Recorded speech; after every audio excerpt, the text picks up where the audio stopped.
How do you explain when things don't go as we assume? Or better, how do you explain when others are able to achieve things that seem to defy all of the assumptions? For example, why is Apple so innovative?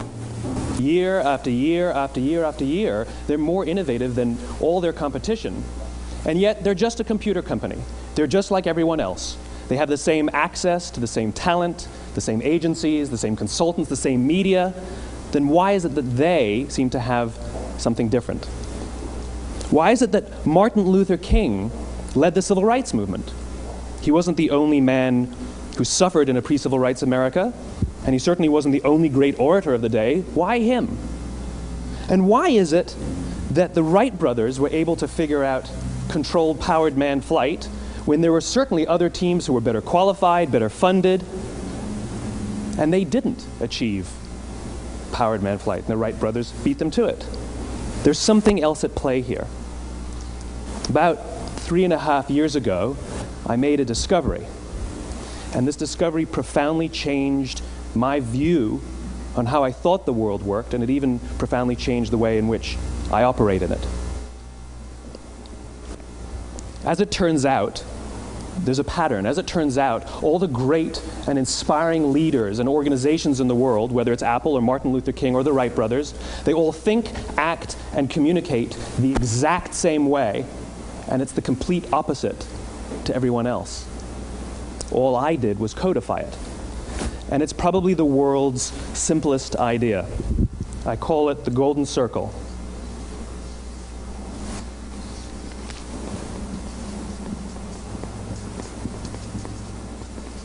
Why, how, what?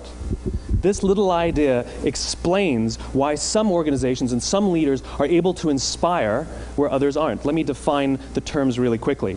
Every single person, every single organization on the planet knows what they do, 100%. Some know how they do it, whether you call it your differentiating value proposition or your proprietary process or your USP. But very, very few people or organizations know why they do what they do. And by why, I don't mean to make a profit. That's a result. It's always a result. By why, I mean what's your purpose? What's your cause? What's your belief? Why does your organization exist? Why do you get out of bed in the morning? And why should anyone care? Well, as a result, the way we think, the way we act, the way we communicate is from the outside in. It's obvious. We go from the clearest thing to the fuzziest thing. But the inspired leaders and the inspired organizations, regardless of their size, regardless of their industry, all think, act, and communicate from the inside out. Let me give you an example. I use Apple because they're easy to understand and everybody gets it. If Apple were like everyone else, a marketing message from them might sound like this: we make great computers. They're beautifully designed, simple to use, and user-friendly. Want to buy one? Meh. And that's how most of us communicate. That's how most marketing is done, that's how most sales is done, and that's how most of us communicate interpersonally. We say what we do, we say how we're different or how we better, and we expect some sort of behavior, a purchase, a vote, something like that. Here's our new law firm. We have the best lawyers with the biggest clients. We have, we always perform for our clients, do business with us. Here's our new car. It gets great gas mileage. It has, leather seats. Buy our car. But it's uninspiring. Here's how Apple actually communicates. Everything we do, we believe in challenging the status quo. We believe in thinking differently. The way we challenge the status quo is by making our products beautifully designed, simple to use, and user-friendly. We just happen to make great computers. Want to buy one? Totally different, right? You ready to buy a computer from me? All I did was reverse the order of the information. What it proves to us is that people don't buy what you do, people buy why you do it. People don't buy what you do, they buy why you do it. This explains why every single person in this room is perfectly comfortable buying a computer from Apple. But we're also perfectly comfortable buying an MP3 player from Apple, or a phone from Apple, or a DVR from Apple. But as I said before, Apple's just a computer company. There's nothing that distinguishes them structurally from any of their competitors. Their competitors are all equally qualified to make all of these products. In fact, they tried. A few years ago, Gateway came out with flat screen TVs. They're eminently qualified to make flat screen TVs. They've been making flat screen monitors for years. Nobody bought one. And Dell came out with MP3 players and PDAs. And they make great quality products, and they can make perfectly well-designed products, and nobody bought one. In fact, talking about it now, we can't even imagine buying an MP3 player from Dell. Why would you buy an MP3 player from a computer company? But we do it every day. People don't buy what you do, they buy why you do it. The goal is not to do business with everybody who needs what you have. The goal is to do business with people who believe what you believe. Here's the best part. None of what I'm telling you is my opinion.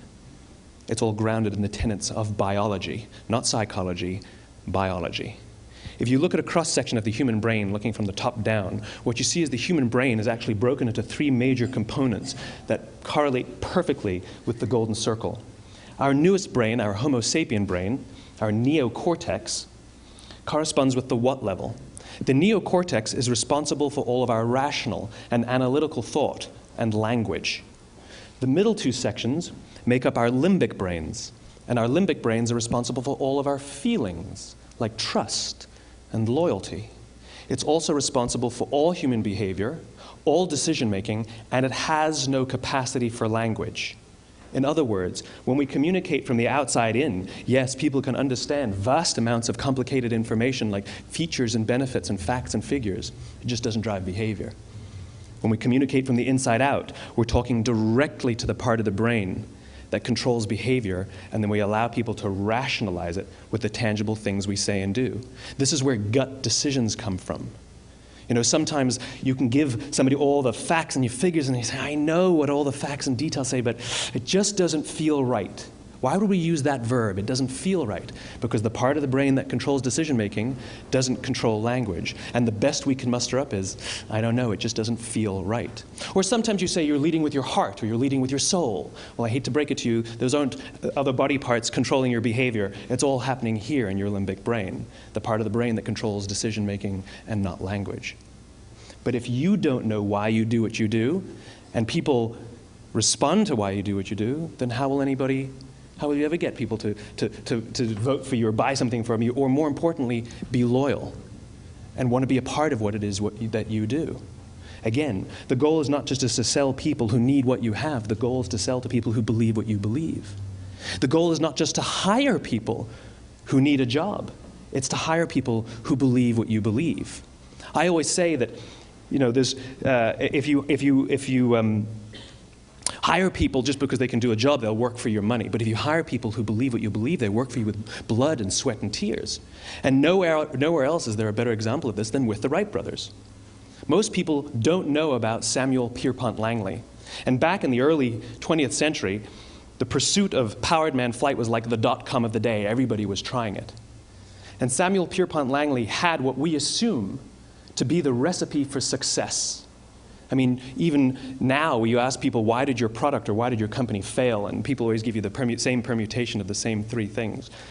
Undercapitalized, the wrong people, bad market conditions. It's always the same three things. So let's explore that. Samuel Pierpont Langley was given $50,000 by the War Department to figure out this flying machine. Money was no problem. He held a seat at Harvard and worked at the Smithsonian and was extremely well connected. He knew all the big minds of the day. He hired the best minds money could find, and the market conditions were fantastic. The New York Times followed him around everywhere, and everyone was rooting for Langley. And how come we've never heard of Samuel Pierpont Langley? A few hundred miles away in Dayton, Ohio, Orville and Wilbur Wright. They had none of what we consider to be the recipe for success. They had no money. They paid for their dream with the proceeds from their bicycle shop. Not a single person on the Wright brothers' team had a college education, not even Orville or Wilbur. And the New York Times followed them around nowhere. The difference was Orville and Wilbur were driven by a cause, by a purpose, by a belief. They believed that if they could figure out this flying machine, it'll change the course of the world. Samuel Pierpont Langley was different. He wanted to be rich, and he wanted to be famous. He was in pursuit of the result. He was in pursuit of the riches. And lo and behold, look what happened. The people who believed in the Wright brothers' dream worked with them with blood and sweat and tears. The others just worked for the paycheck. And they tell stories of how every time the Wright brothers went out, they would have to take 5 sets of parts because that's how many times they would crash before they came in for supper. And eventually, on December 17th, 1903, the Wright brothers took flight. And no one was there to even experience it. We found out about it a few days later. And further proof that Langley was motivated by the wrong thing, the day the Wright brothers took flight, he quit. He could have said, "That's an amazing discovery, guys, and I will improve upon your technology." But he didn't. He wasn't first. He didn't get rich. He didn't get famous. So he quit. People don't buy what you do, they buy why you do it. And if you talk about what you believe, you will attract those who believe what you believe. Well, why is it important to attract those who believe what you believe? Something called the law of diffusion of innovation. And if you don't know the law, you definitely know the terminology. The first 2.5% of our population are our innovators. The next 13.5% of our population are our early adopters.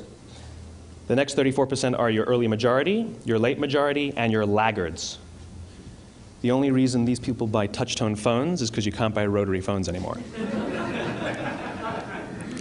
We all sit at various places at various times on the scale, but what the law of diffusion of innovation tells us is that if you want mass market success or mass market acceptance of an idea, you cannot have it until you achieve this tipping point between 15 and 18% market penetration, and then the system tips.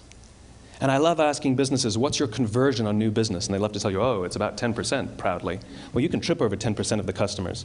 We all have about 10% who just get it. That's how we describe them, right? That's like that gut feeling, oh, they just get it. The problem is, how do you find the ones that just get it before you're doing business with them versus the ones who don't get it? So it's this here, this little gap, that you have to close, as Geoffrey Moore calls it, crossing the chasm. Because you see, the early majority will not try something until someone else has tried it first. And these guys, the innovators and the early adopters, they're comfortable making those gut decisions. They're more comfortable making those intuitive decisions that are driven by what they believe about the world, and not just what product is available. These are the people who stood online for 6 hours to buy an iPhone when they first came out, when you could have just walked into the store the next week and bought one off the shelf. These are the people who spent $40,000 on flat screen TVs when they first came out, even though the technology was substandard. And by the way, they didn't do it because the technology was so great. They did it for themselves. It's because they wanted to be first.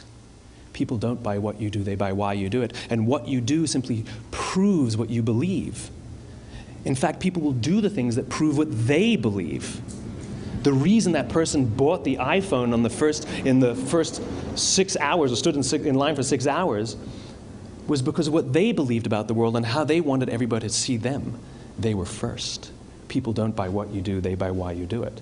So let me give you a famous example, a famous failure and a famous success of the law of diffusion of innovation. First, the famous failure. It's a commercial example.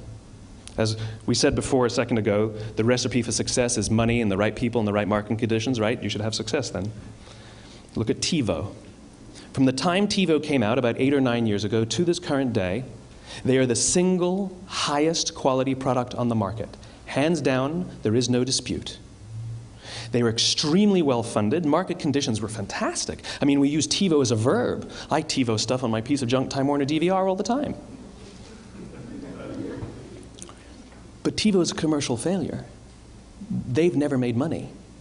And when they went IPO, their stock was at about $30 or $40 and then plummeted, and it's never traded above 10. In fact, I don't think it's even traded above 6, except for a couple of little spikes. Because you see, when TiVo launched their product, they told us all what they had.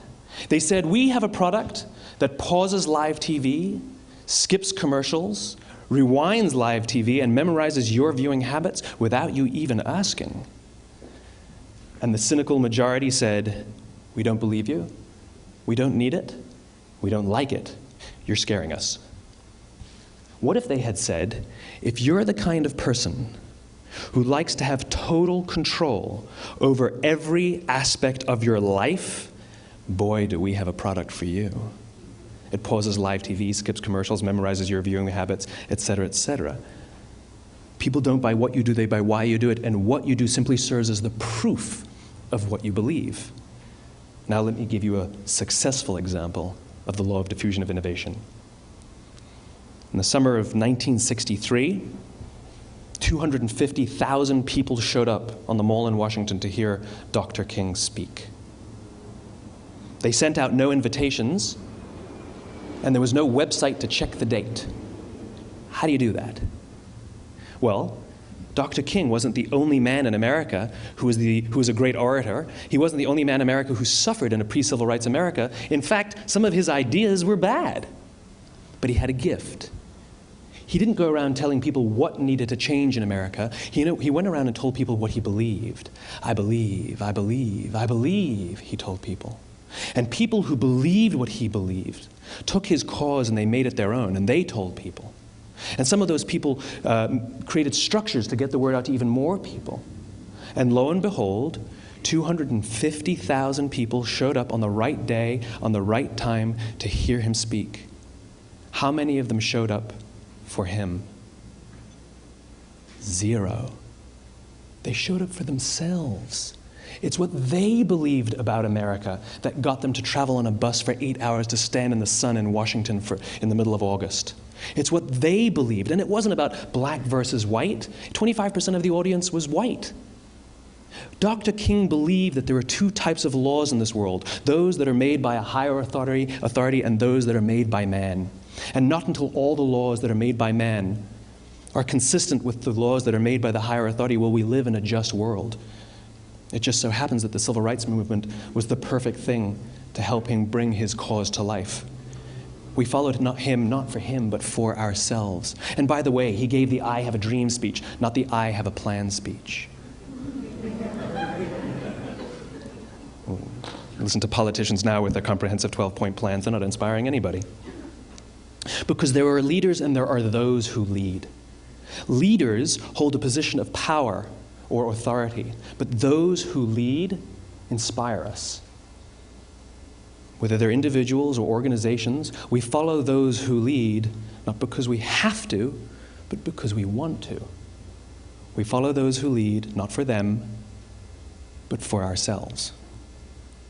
And it's those who start with why that have the ability to inspire those around them or find others who inspire them. Thank you very much.